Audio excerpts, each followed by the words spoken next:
Why did Betamax fail against VHS? Have you ever wondered why Betamax, once a leading video format, lost out to VHS? The story is quite fascinating and reveals a lot about consumer preferences and market dynamics. Let's break it down. First, recording time was a major factor. Sony's Betamax could only record for 60 minutes at first.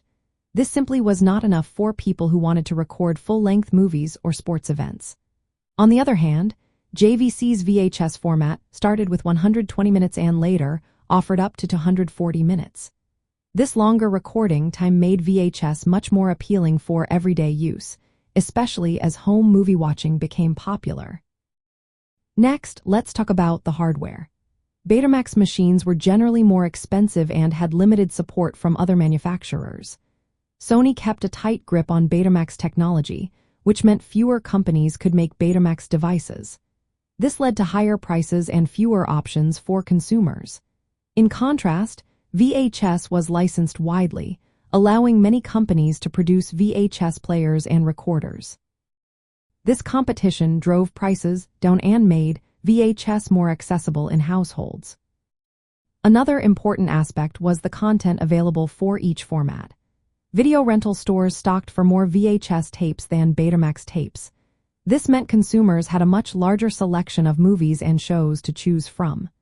Additionally, the adult entertainment industry, which has historically influenced video formats, chose VHS. It was cheaper to produce and had fewer restrictions. This support from the adult industry helped VHS gain a crucial foothold in the market. Sony's reluctance to adapt Betamax to meet consumer needs also played a role in its decline. Sony believed that superior picture quality would win over consumers. However, people cared more about longer recording times, lower prices, and a wider selection of content.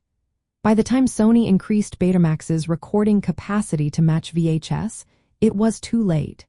VHS had already captured the majority of the market. From a cultural trends perspective, the victory of VHS highlighted a shift toward consumer convenience and affordability. The VHS format aligned perfectly with the growing home entertainment culture of the 1980s.